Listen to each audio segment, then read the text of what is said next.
Hello everyone, welcome to my YouTube channel Balaji English academy. English grammar में आज की class में हम पढ़ेंगे interchange of affirmative and negative sentence. एक अफर्मेटिव सेंटेंस को नेगेटिव सेंटेंस में बदलना और एक नेगेटिव सेंटेंस को अफर्मेटिव सेंटेंस में बदलना आज की क्लास में हम सीखेंगे। कुछ नियमों के माध्यम से हम अफर्मेटिव सेंटेंस को नेगेटिव सेंटेंस में बदलेंगे। अगर उन्हीं नियमों को हम विपरीत क्रम में लगा देते हैं तो आपके नेगेटिव सेंटेंस से अफर्मेटिव सेंटेंस बनने लगते हैं। ये टॉपिक आपका ट्रांसफॉर्मेशन के अंतर्गत आता है, इसलिए परिवर्तन करते समय हमें इस चीज़ का ध्यान रखना पड़ेगा कि वाक्यों का अर्थ किसी भी कंडीशन में न बदलने पाए। कुछ नियमों के माध्यम से हम ये सीखने का प्रयास करेंगे कि किस प्रकार से एक अफर्मेटिव सेंटेंस को नेगेटिव सेंटेंस में बदला जा सकता है। वीडियो को बहुत ध्यान से देखिएगा, वीडियो आपके लिए काफ़ी इंपॉर्टेंट है, बिना स्किप किए हुए देखिएगा। चलिए तो वीडियो को शुरू करते हैं। असर्टिव सेंटेंस के दो प्रकार होते हैं, अफर्मेटिव सेंटेंस और नेगेटिव सेंटेंस। यदि सूचना हाँ में है तो अफर्मेटिव सेंटेंस है, सूचना ना में है तो नेगेटिव सेंटेंस है। Not, no, never, not only, nothing, none, इसी प्रकार से अगर हमें कोई भी शब्द लिखे हुए दिखाई दे जाते हैं वाक्य में तो हम समझ जाते हैं कि दिया हुआ वाक्य आपका नेगेटिव है। तो अब हम अफर्मेटिव सेंटेंस को नेगेटिव सेंटेंस में बदलना सीखेंगे और बिना उसके अर्थ को बदले हुए कुछ नियम हम देखेंगे और उन नियमों के हम एग्जांपल्स को देखेंगे जिनके माध्यम से हम सीखेंगे कि किस प्रकार से अफर्मेटिव सेंटेंस को नेगेटिव सेंटेंस में बदला जाता है। चलिए तो पहला नियम है हमारा, पहले नियम को देखते हैं। पहला नियम है हमारा विलोम शब्द के प्रयोग द्वारा। अगर दिए गए वाक्य में कोई ऐसा शब्द हमें मिल जाता है जिसके हमें अपोजिट आता है, विलोम शब्द पता है, तो हम क्या करेंगे कि हेल्पिंग वर्ब के बाद नॉट का प्रयोग करेंगे और विलोम शब्द का प्रयोग कर देंगे। इससे हमारा वाक्य आपका निगेटिव बन जाएगा। तो विलोम शब्द का प्रयोग, तो विलोम शब्द आपको किन किन शब्दों की मिल सकती हैं, जैसे अगर कोई एडजेक्टिव दिया हुआ है वाक्य में, या वाक्य में कोई एडवर्ब दिया हुआ है या वर्ब दी हुई है, तो हमें क्या करना है, जो एडजेक्टिव दिया हुआ है या एडवर्ब दिया हुआ है या वर्ब दी हुई है उसका हमें विलोम लगा लेना है। और जो वाक्य दिया हुआ है उसमें अगर हेल्पिंग वर्ब दी हुई है तो सही है, अगर हेल्पिंग वर्ब नहीं दी हुई है तो जिस भी टेंस का वाक्य है उस टेंस के अकॉर्डिंग हम उसमें नॉट लगा के नेगेटिव बना लेंगे और विलोम शब्द का प्रयोग कर देंगे। जैसे आपका सेंटेंस अफर्मेटिव से नेगेटिव बन जाएगा और वाक्य का अर्थ भी नहीं बदलेगा। देखो जैसे सेंटेंस दिया हुआ है, he is a good boy, वह एक अच्छा लड़का है। अब अगर हम इसे निगेटिव में बदलें तो निगेटिव में बदलते समय जो लड़का है वो अच्छा ही रहना चाहिए, उसे बुरा नहीं होना चाहिए। तो जब हम इसे बदलेंगे तो जो भी सब्जेक्ट है आपका वैसा ही लिख लिया। अब हेल्पिंग वर्ब के बाद हमने नॉट लगा लिया, हेल्पिंग वर्ब के बाद नॉट लगा लिया। ये जो गुड शब्द है ये आपका एडजेक्टिव है, हमें इसका विलोम भी पता है कि गुड का विलोम बैड होता है, तो हमने यहाँ पर बैड लिख लिया। तो he is not a bad boy, ये आपका निगेटिव सेंटेंस बन गया। अब हमें ये देखना है कि कहीं दोनों वाक्यों का अर्थ तो नहीं बदल गया। तो he is a good boy, वह एक अच्छा लड़का है, और he is not a bad boy, वह एक बुरा लड़का नहीं है। अब बुरा लड़का नहीं है तो अच्छा लड़का है। तो ये गुड शब्द जो दिया हुआ था इस एडजेक्टिव है ये, और इस एडजेक्टिव का हमने विलोम लगाया और नॉर्मली जो टेंस है उस टेंस का हमने नॉट लगा के नेगेटिव बना लिया। तो ये सेंटेंस आपका अफर्मेटिव से नेगेटिव बन गया विलोम शब्द के प्रयोग द्वारा। एक और सेंटेंस है, देखो जैसे कि आई वॉक स्लोली। तो अगर हम इसका नेगेटिव बनाएंगे तो हमें क्या करना है कि जो भी टेंस दिया हुआ है उस टेंस का नेगेटिव बना लेंगे। तो ये आपका प्रेजेंट इंडेफिनिट का टेंस है। अब प्रेजेंट इंडेफिनिट में जो वर्ब आ रही है इसमें एस नहीं लगा है, तो हम यहाँ डू नॉट से नेगेटिव बना लेंगे, आई डू नॉट वॉक। अब ये जो स्लोली शब्द है ये आपका एडवर्ब है, एडवर्ब है। तो स्लो का हमें पता है कि स्लोली का अपोजिट क्या होता है। तो जो आपका एडवर्ब है इसका हमें अपोजिट पता है कि इसका अपोजिट होता है फास्ट, या एंटोनिम्स हम कह सकते हैं, विलोम शब्द हम कह सकते हैं। तो I do not walk fast, तो आप दोनों का अर्थ देखते हैं कि आई वॉक स्लोली, मैं धीमे चलता हूँ। I do not walk fast, मैं तेज नहीं चलता हूँ। अब मैं तेज नहीं चलता हूँ तो मैं धीमे ही चलता हूँ। तो दोनों वाक्यों का अर्थ आपका एक ही बना रहा, लेकिन वाक्यों का अर्थ नहीं बदलने पाया। एक और सेंटेंस देखते हैं, जैसे ही लव्स रीडिंग। तो जब हम इसे नेगेटिव बनाएंगे तो ही, अब यहाँ हेल्पिंग वर्ब तो आ नहीं रही है और वर्ब की फर्स्ट फॉर्म में एस या एस लगा हुआ है, तो हम डज नॉट से नेगेटिव बना लेंगे, ही डज नॉट। जब डज आएगा तो वर्ब की फर्स्ट फॉर्म में एस या एस नहीं आएगा। अब क्योंकि हमें एक विलोम शब्द का प्रयोग करना है, हमने टेंस से नेगेटिव बना लिया, अब हमें विलोम शब्द का प्रयोग करना है। तो ये लव का विलोम होता है हेट, तो हमने विलोम शब्द का प्रयोग कर लिया रीडिंग। तो आपका नेगेटिव सेंटेंस बन गया, he does not hate reading. Love आपकी वर्ब है और वर्ब का अपोजिट, लव वर्ब का अपोजिट हेट है।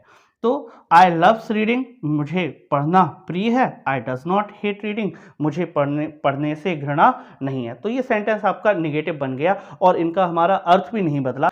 इस नियम में हमने देखा कि यदि वाक्य में एडजेक्टिव दिया हुआ है या एडवर्ब दिया हुआ है या वर्ब दी हुई है तो इनके विलोम शब्द के प्रयोग के द्वारा हम अफर्मेटिव सेंटेंस को नेगेटिव सेंटेंस में बदल देते हैं। जो भी टेंस दिया हुआ है उस टेंस को आप नेगेटिव में बनाइएगा और एडवर्ब है या वर्ब है या एडजेक्टिव है अगर उसका आपको विलोम शब्द आता है तो उसके विलोम शब्द का प्रयोग कर दीजिएगा तो आपका सेंटेंस नेगेटिव सेंटेंस बन जाएगा और वाक्य का अर्थ भी नहीं बदलने पाएगा।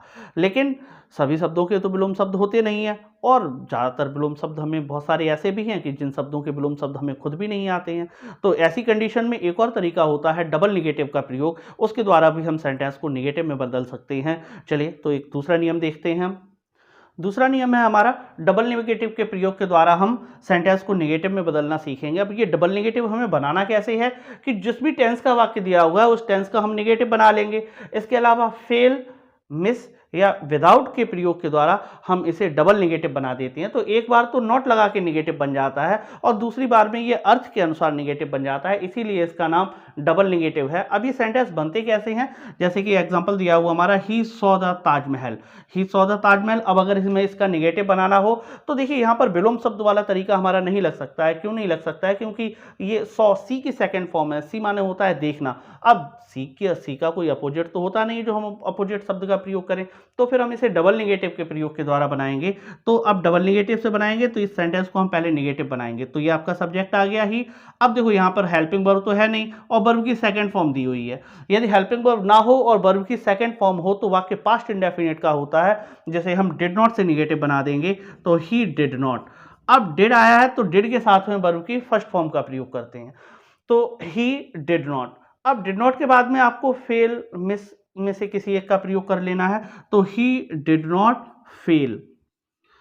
अब जो आपकी मेन वर्ब दी गई है यहाँ पर, इसे हम नॉन फिनिट के रूप में लिखेंगे या हम कहें तो इसे इन्फिनेटिव बना लेंगे हम। तो he did not fail to see the Taj Mahal. ये आपका इन्फिनेटिव बन गया। इन्फिनेटिव बनता कैसे है कि वर्ब की फर्स्ट फॉर्म से पहले टू लगाने पर इन्फिनेटिव बनता है। तो ये आपका अफर्मेटिव सेंटेंस था, ये आपका बदलकर नेगेटिव बन चुका है। तो सेंटेंस बना है आपका he did not fail to see the Taj Mahal. अब हमें देखना है क्या दोनों वाक्यों का अर्थ एक ही है, कहीं ऐसा तो नहीं है वाक्य का अर्थ बदल गया हो। तो ही सॉ द ताज, उसने ताजमहल देखा। अब दूसरे वाक्य का हम अर्थ देखते हैं, तो ही डिड नॉट फेल, वह असफल नहीं हुआ to see the Taj Mahal, Taj Mahal देखने में। वह ताजमहल देखने में असफल नहीं हुआ।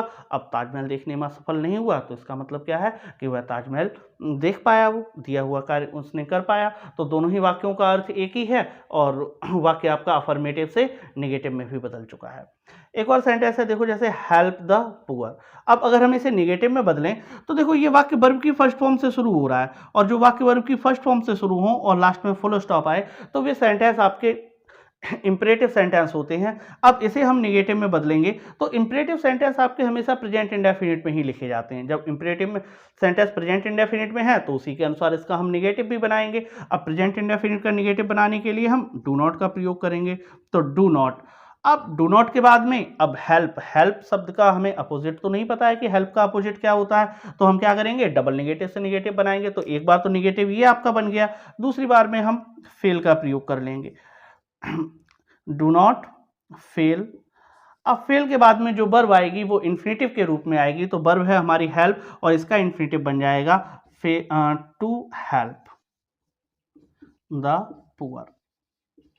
तो do not fail to help the poor, ये आपका सेंटेंस आपका नेगेटिव बन गया। देखो हेल्प द पुअर का अर्थ होता है कि गरीबों की मदद करो और do not fail to help the poor का अर्थ होता है कि गरीबों की मदद करने में कभी असफल, गरीबों की मदद करने में असफल ना हो। अब अगर यहाँ पर ऑलवेज लगा हुआ है, एक और एग्जांपल में हम देखते हैं, अगर यहाँ पर ऑलवेज लगा हुआ है तो ऑलवेज को फिर हम डू नॉट से नहीं, ऑलवेज के स्थान पर हम नेवर का प्रयोग करेंगे और बाकी का तो हमने यहाँ पे देख ही लिया ये किस प्रकार से बनेगा। तो never fail to help the poor. तो हमें इस चीज़ का ध्यान रखना है कि फेल के बाद में जो आपकी वर्ब आएगी वो आपकी इन्फिनेटिव के रूप में आएगी, तो इसे हम डबल नेगेटिव का प्रयोग बोलते हैं। तो फेल, मिस या विदाउट में जो सबसे आसान तरीका पड़ता है वो फेल का यूज़ पड़ता है। तो आप फेल के यूज़ से आसानी से इन्हें आप नेगेटिव बना सकते हैं कि एक बार तो टेंस के अनुसार हम उसे नेगेटिव बना देंगे, जो भी वर्ब है उस वर्ब में नॉट लगाकर हम उसे नेगेटिव बना देंगे, और फेल, मिस या विदाउट के प्रयोग के द्वारा हम इसे अफर्मेटिव से नेगेटिव में बदल सकते हैं और वाक्यों का अर्थ भी नहीं बदलता है। ये आपके दो नियम जो हैं वो बेसिक रूल्स होते हैं, इन्हीं के अनुसार हम सभी सेंटेंसेस को अफर्मेटिव से नेगेटिव बदलते हैं। लेकिन इसके अलावा कुछ अलग सेंटेंस और होते हैं, कुछ स्पेशल सेंटेंस होते हैं जिनमें कुछ खास शब्द आते हैं। उन खास शब्दों के लिए ये फिक्स होता है कि वहाँ पर हमें यही चीज़ का प्रयोग करना है या इन्हीं शब्दों का प्रयोग करना है, तो वहाँ से ये नेगेटिव बनते हैं। तो उन नियमों को हम देखते हैं।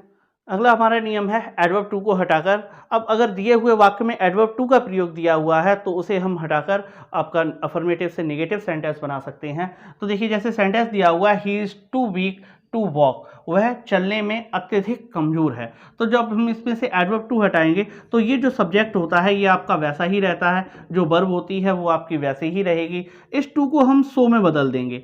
टू के बाद में ये जो शब्द दिया हुआ है ये एडजेक्टिव का दिया हुआ है, इसे हम वैसा ही लिख देंगे। इसके बाद हम दैट का प्रयोग करेंगे। इसके बाद पहले आए हुए कर्ता के अनुसार नया कर्ता लिख लेते हैं। यदि वाक्य प्रेजेंट टेंस में है तो कैन नॉट, और पास्ट टेंस में है तो कुड नॉट का प्रयोग करते हैं। तो देखें, तो दिया हुआ वाक्य आपका प्रेजेंट टेंस में है तो कैन नॉट आ गया आपका वॉक। तो ये दिया हुआ सेंटेंस आपका अफर्मेटिव था जिसमें एडवर्ब टू आ रहा था, तो इस एडवर्ब टू को हमने सो में बदल दिया है, और इस टू को हमने दैट, ये एक नया सब्जेक्ट, और ये कैन नॉट में आपका बदल गया है। तो एडवर्ब टू को हटाने के लिए एक वीडियो मैंने बनाया हुआ है, ऊपर आई बटन में इसका लिंक दिया हुआ है, तो आप इस टॉपिक को पूरा देख सकते हैं जाके, क्योंकि एडवर्ब टू के कई तरीके के सेंटेंस होते हैं जो कि आपके नेगेटिव में जाते हैं। तो एडवर्ब टू को हटाकर भी आपका सेंटेंस नेगेटिव बनाया जा सकता है। एक और नियम को देखते हैं। अगला नियम है हमारा, डिग्रीज ऑफ कंपैरिजन को बदलकर भी एक अफर्मेटिव सेंटेंस को नेगेटिव सेंटेंस में बदला जा सकता है। अब डिग्रीज ऑफ कंपैरिजन पर एक वीडियो मैंने अलग से बनाया हुआ है, उस वीडियो को आप देख लीजिएगा, तो वहाँ पर आपको इस टॉपिक के बारे में पूरी जानकारी मिल जाएगी। ऊपर आई बटन में इसका लिंक दिया हुआ है। चलिए, तो यहाँ पर हम देखते हैं कि यदि दिए हुए वाक्य में पॉजिटिव डिग्री या कंपैरेटिव डिग्री या सुपरलेटिव डिग्री का वाक्य है तो उसकी अगर हम डिग्री बदलते हैं तो वाक्य नेगेटिव बन जाता है। जैसे ये पहला सेंटेंस दिया हुआ है कि Ram is as tall as Mohan. दिया हुआ वाक्य पॉजिटिव डिग्री में लिखा हुआ है। पहचानने के दो तरीके होते हैं कि एक तो इस एज से पहचान लिया, और इस एडजेक्टिव भी हमें बताता है कि ये पॉजिटिव डिग्री में लिखा हुआ है। तो अब ये पॉजिटिव डिग्री का वाक्य है, इसे अगर हम कंपैरेटिव डिग्री में बदलें तो ये वाक्य आपका नेगेटिव हो जाएगा। कंपैरेटिव डिग्री में बदलने का नियम ये है कि पहले वाला नाउन बाद में जाएगा, बाद वाला नाउन पहले आ जाएगा। तो बाद में मोहन लिखा हुआ है तो हमने मोहन लिख लिया। अब दिया हुआ वाक्य यदि अफर्मेटिव है तो बदलकर नेगेटिव हो जाता है, तो मोहन इज नॉट। अब एडजेक्टिव की कंपैरेटिव डिग्री का प्रयोग करेंगे तो टॉल की कंपैरेटिव डिग्री होती है हमारी टॉलर, तो Mohan is not taller. Comparative degree के बाद हमेशा देन आता है। अब पहले वाला नाउन आपका बाद में पहुंच गया, तो Mohan is not taller than Ram. अब हमें ये देखना पड़ेगा कि वाक्यों का कहीं अर्थ तो नहीं बदल गया। तो यहाँ पर सेंटेंस का अर्थ है कि Ram is as tall, Ram इतना लंबा है जितना कि मोहन। और दूसरे वाले सेंटेंस में आप देखें तो मोहन अधिक लंबा नहीं है राम से। अब राम से अधिक लंबा नहीं है तो इसका मतलब बराबर है, यहाँ पर भी दोनों की लंबाई बराबर है, यहाँ पर भी दोनों की लंबाई बराबर है, तो वाक्य का अर्थ नहीं बदलने पाया। एक और सेंटेंस देखते हैं। देखो, जैसे कि दिया हुआ है कि Ashoka was the greatest king. दिया हुआ वाक्य आपका सुपरलेटिव डिग्री में है, अगर हम इसे पॉजिटिव डिग्री में बदल दें तो ये वाक्य आपका अफर्मेटिव से नेगेटिव में पहुंच जाएगा। तो सुपरलेटिव से पॉजिटिव बनाते समय पॉजिटिव डिग्री वाले वाक्य को हम नो अदर से शुरू करते हैं। तो देखो, वाक्य में नो आ गया है, नो आ गया है तो वाक्य आपका नेगेटिव बन रहा है ये, तो नो अदर। अब पहले वाला नाउन बाद में, बाद वाला नाउन पहले, तो बाद में दिया हुआ है किंग, तो ये आपका किंग आ गया, तो नो अदर किंग वॉज। अब ग्रेटेस्ट की जो पॉजिटिव डिग्री होती है वो होती है ग्रेट।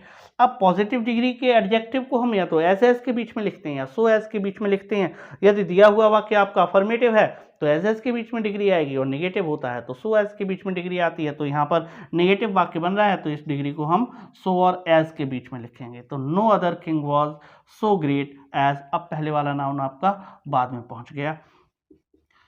तो डिग्रीज में पॉजिटिव डिग्री, कंपैरेटिव डिग्री और सुपरलेटिव डिग्री के सेंटेंसेस होते हैं, जिनमें से कुछ सेंटेंस तो नेगेटिव में जाते हैं लेकिन सभी सेंटेंस नहीं जाते हैं। तो ऊपर आई बटन में जो लिंक दिया हुआ है उसमें से जाके आप इस डिग्री वाले चैप्टर को आप पूरा देख सकते हैं और अच्छे से समझ सकते हैं कि किस प्रकार के सेंटेंसेस होते हैं जो कि आपके नेगेटिव में जा सकते हैं।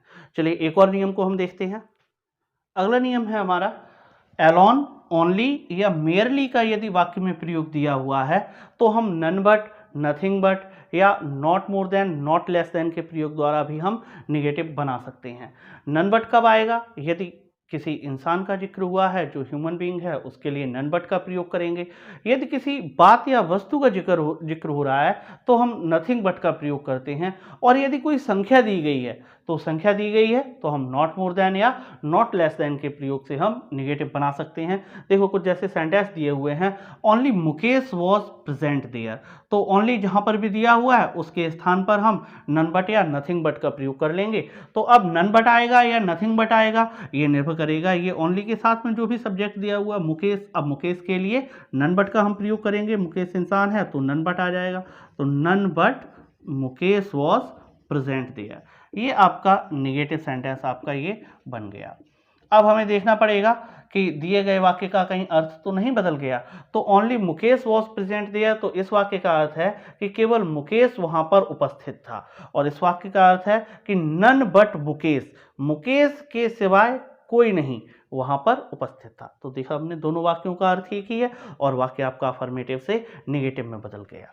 अब देखो only a miracle can save you, तो देखो ओनली के साथ में ये जो यहाँ पर सब्जेक्ट दिया हुआ है ये कोई इंसान तो है नहीं। जब इंसान नहीं है तो हम यहाँ पर नथिंग बट का प्रयोग करेंगे। तो nothing but a miracle can save you, तो दिया हुआ वाक्य आपका अफर्मेटिव था जो कि बदलकर आपका निगेटिव में चला गया। बस हमें ये ध्यान रखना है कि नन बट कब आएगा और नथिंग बट कब आएगा। तो नन बट अगर कोई इंसान है तो नन बट का प्रयोग करेंगे, कोई वस्तु या बात है तो हम नथिंग बट का प्रयोग करेंगे। अब यहाँ पर अगर हम देखें तीसरे वाले सेंटेंस में, तो यहाँ ओनली के साथ में ये संख्या दी गई है। अब अगर संख्या दी गई है तो हम इसे कैसे निगेटिव में बदलेंगे? तो जैसे कि आई हैव, तो ये आई हैव का तो आई हैव आ गया। अब अगर कोई संख्या दी गई है तो हम नॉट मोर देन या नॉट लेस देन के प्रयोग के द्वारा हम निगेटिव सेंटेंस बना सकते हैं। तो आई हैव ओनली 2 चॉइसेस, मेरे पास केवल 2 विकल्प हैं। तो I have not more than 2 choices, मेरे पास 2 विकल्प से अधिक विकल्प नहीं है। तो I have not more than 2 choices. तो यदि संख्या दी गई है तो आपको नॉट मोर देन या नॉट लेस देन के प्रयोग द्वारा आप निगेटिव बना सकते हैं। एक और सेंटेंस है जैसे Sohan alone got the prize, केवल सोहन को ही प्राइज मिला। तो अब एलोन या ओनली दिया हुआ है तो हम नन बट के प्रयोग के द्वारा सेंटेंस आपका निगेटिव बना देंगे। तो none but Sohan got the prize, कि सोहन के अलावा किसी और को प्राइज नहीं मिला। तो एलोन, ओनली या मेयरली का प्रयोग होने पर नन बट, नथिंग बट या नॉट मोर देन या नॉट लेस देन के प्रयोग द्वारा हम एक दिए हुए अफर्मेटिव सेंटेंस को निगेटिव सेंटेंस में बदल सकते हैं।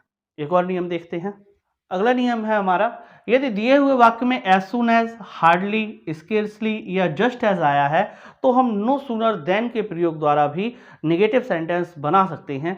कुछ एग्जांपल हम देखते हैं। देखो जैसे कि सेंटेंस दिया हुआ as soon as the thief saw the police he ran away, जैसे ही चोर ने पुलिस को देखा वह भाग गया या वैसे ही वह भाग गया।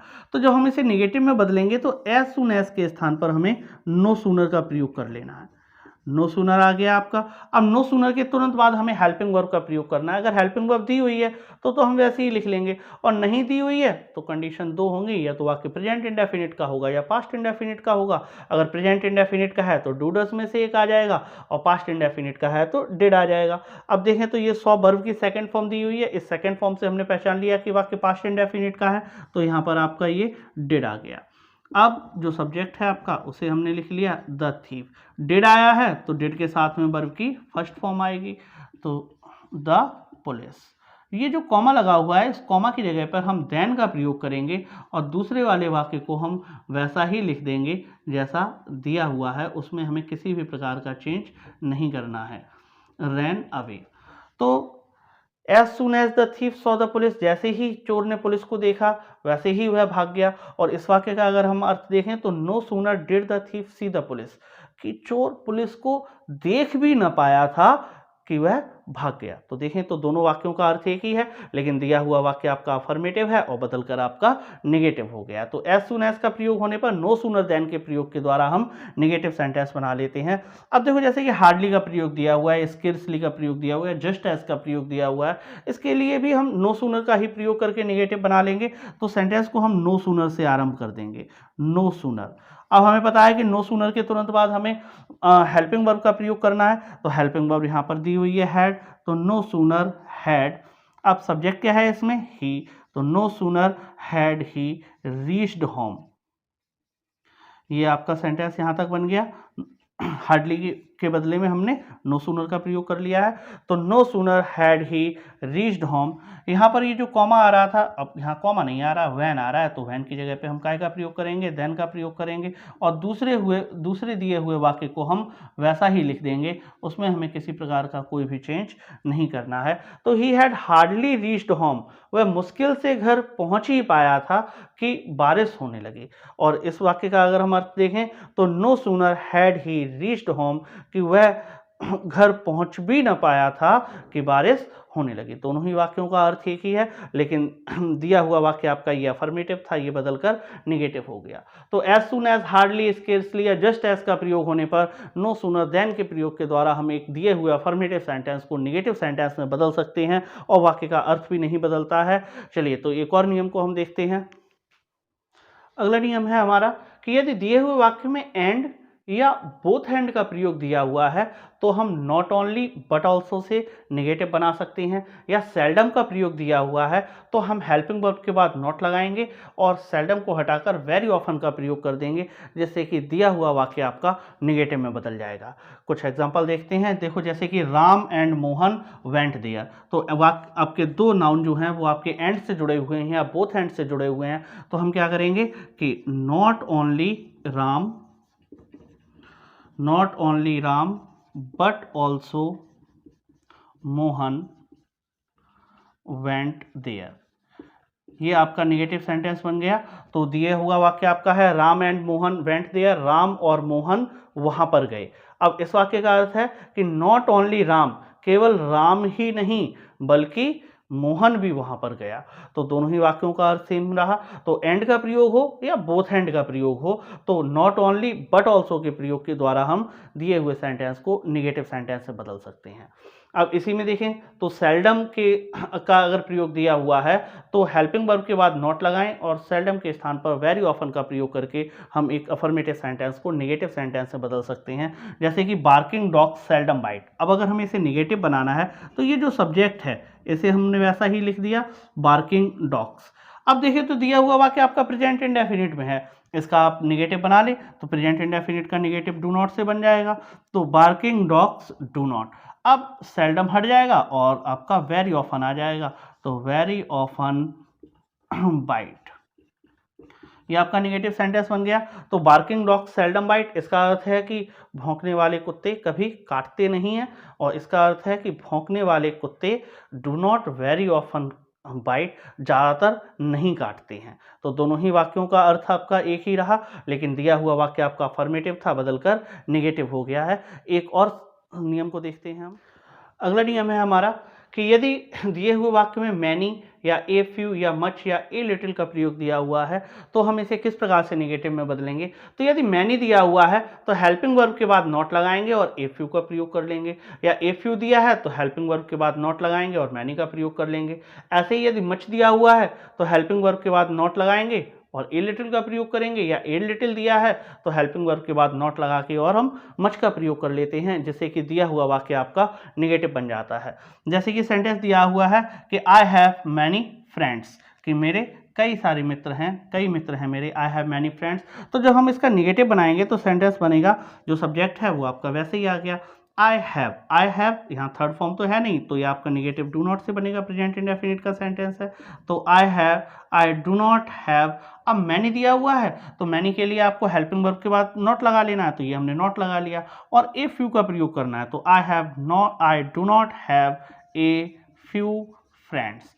तो ये आपका सेंटेंस निगेटिव बन गया, दिया हुआ अफर्मेटिव था बदल कर ये आपका निगेटिव बन गया है। जैसे कि there was a little water, तो हमें क्या करना है, जब हम इसे निगेटिव में बदलेंगे तो देयर वॉज नॉट, एक तो हमने हेल्पिंग वर्ब के बाद नॉट लगा लिया। अब अगर ए लिटिल दिया हुआ है तो ए लिटिल की जगह पे हम मच का प्रयोग कर लेंगे, तो there was not much water. तो हमें ध्यान रखना है कि यदि मैनी का प्रयोग दिया हुआ है तो हेल्पिंग वर्ब के बाद नॉट लगा के ए फ्यू का प्रयोग कर लेंगे। ऐसे ए फ्यू का प्रयोग होने पर मैनी, मच का प्रयोग होने पर ए लिटिल और ए लिटिल का प्रयोग होने पर मच का प्रयोग कर लेते हैं, जिससे कि दिया हुआ सेंटेंस आपका निगेटिव बन जाता है और वाक्य का अर्थ भी नहीं बदलने पाता है। आज की क्लास में हमने सीखा कि एक अफर्मेटिव सेंटेंस को नेगेटिव सेंटेंस में कैसे बदला जा सकता है। अगर आप नेगेटिव सेंटेंस को अफर्मेटिव सेंटेंस में बदलना चाहते हैं तो इन्हीं नियमों को आप विपरीत क्रम में लगा दें, जिससे कि आपके नेगेटिव सेंटेंस से अफर्मेटिव सेंटेंस बनने लगती हैं। आज की क्लास आपको कैसी लगी कमेंट सेक्शन में ज़रूर बताइएगा। वीडियो आपको अच्छा लगा हो तो वीडियो को आप लाइक कीजिएगा, शेयर कीजिएगा, और अगर आप चैनल पे नए हैं तो चैनल को सब्सक्राइब करके बेल आइकन का बटन दबा दें, जिससे कि आने वाली वीडियो की नोटिफिकेशन आपके पास तक पहुंचती रहे। एक नए टॉपिक के साथ अगले वीडियो में आपसे फिर मुलाकात होती है। Thank you.